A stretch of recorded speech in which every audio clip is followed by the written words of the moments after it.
한국전쟁이 정식으로 종료된 것은 1953년 7월 27일 정전협정 조인을 통해서인데, 공식적으로 휴전이 선포되기 이전에도 후방에서는 어느 정도 일상을 찾아가는 모습이 보입니다.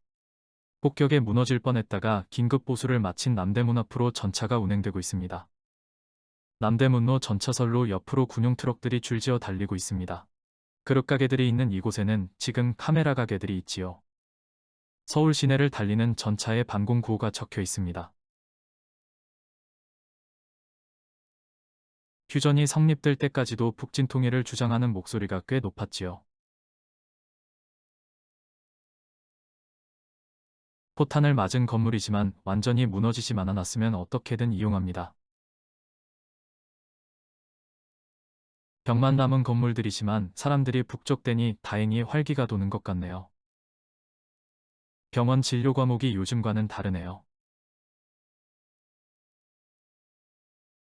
얼음가게인데 인조빙과 천연빙 둘 다 판다고 적혀 있습니다. 인조빙은 제빙기로 만든 얼음이고 천연빙은 겨울철에 강에서 채취해 놓은 얼음이겠죠. 1950년대까지만 해도 겨울철에 한강에서 얼음을 잘라다 보관해 놓곤 했지요. 어딘가 건물에 기대어 아주머니들이 노점을 열었습니다. 한국은행 앞 교차로에서 남쪽으로 본 모습입니다. 전쟁 때라 그런지 구호탑 모양이 좀 과격합니다.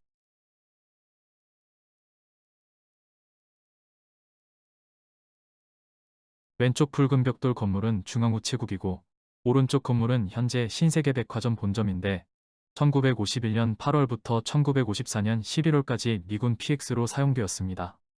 전쟁 전에는 동화백화점이 영업을 하고 있었지요. 이곳은 우리나라 최초의 백화점입니다. 1930년 일본의 미스코시 백화점 경성점으로 문을 열었는데 해방 이후 동화백화점이 되었다가 전쟁 때 미군이 사용한 것이지요.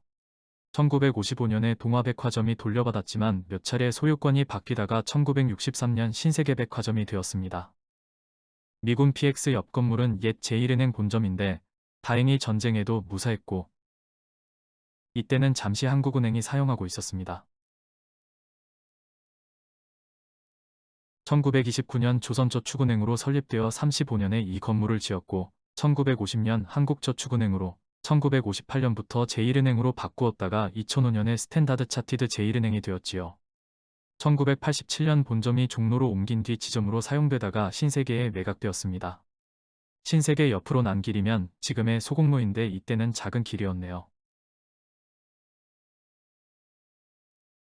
신세계 쪽에서 찍은 사진을 보면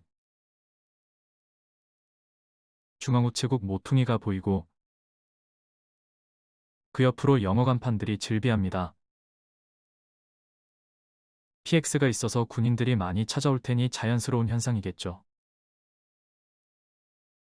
간판들을 보면 이곳이 과연 우리나라 맞나 싶을 정도입니다. 사진 현상소가 유난히 많이 보입니다. 책 넓은 모자를 쓴 군인들은 호주군이라고 합니다. 이 주변을 찍은 항공사진입니다. 신세계백화점과 옛 제1은행이 나란히 있고 신세계에서 길 건너가 중앙우체국입니다. 분수대 맞은편에는 돔이 사라진 한국은행이 보입니다. 지금은 한국은행 별관이 된 상업은행도 보이고 그 사이 소공로를 따라가면 서울시청이 보입니다. 지금 플라자호텔 자리에는 관제청이 있었고 조선호텔, 반도호텔도 보이네요. 다시 한국은행으로 돌아와서 보면 건물 벽만 남은 것처럼 보입니다. 임시로 맞은편에 있는 옛 제1은행 건물을 사용하다가 건물을 복구해 1958년 돌아왔고 지금은 화폐박물관으로 쓰이고 있습니다. 길 건너 중앙우체국도 벽체만 남았습니다.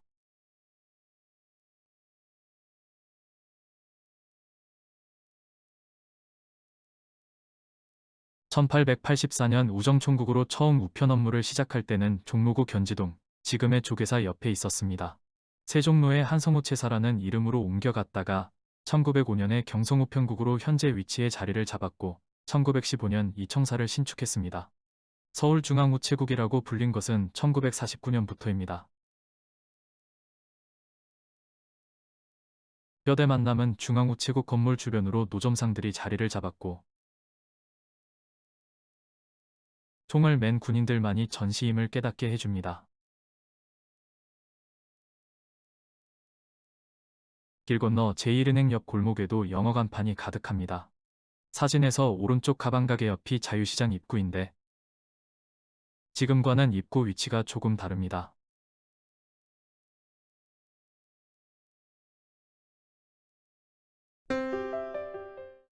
전쟁이 끝나고 군인들이 집으로 돌아옵니다. 포로로 잡혔던 사람들도 돌아오고요.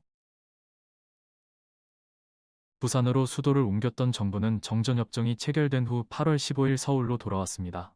서울을 장악했던 북한군이 중앙청을 청사로 사용하다가 퇴각할 때 불을 질러버렸고 돌아온 우리 정부는 1962년에야 파괴된 청사를 복구해 개청식을 열게 됩니다.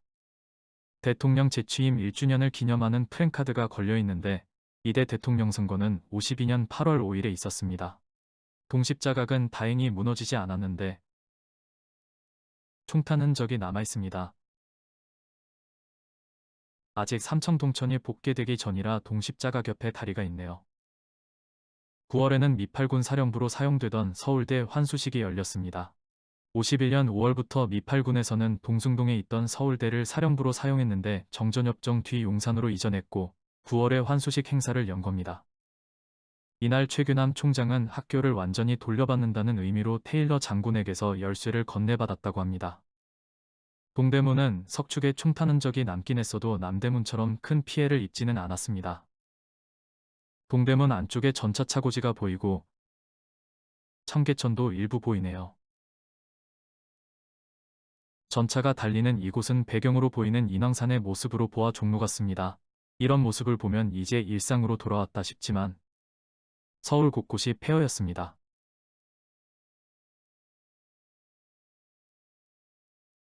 명동 성당 주변이 온통 무너져 버렸습니다. 그래도 성당 본당 건물은 무사한 것 같고 조금 떨어진 곳에 있는 영락교회 첨탑도 그대로인 것 같습니다.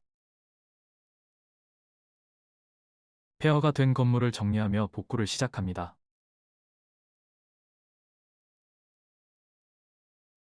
무너진 건물터에서 벽돌 한 장이라도 구하려 했습니다.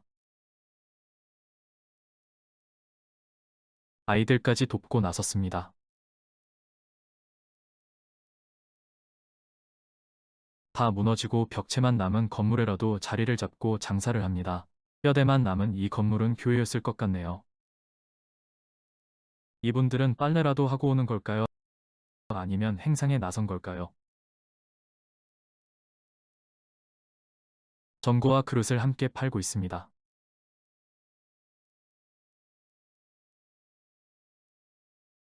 설탕을 녹여 갖가지 모양을 내는 사탕 행상 앞에 아이들이 모였습니다. 이 아이들 대부분은 지금 7, 80대 노인이 되어 이때와는 딴 세상이 된 대한민국에 살고 계시겠네요.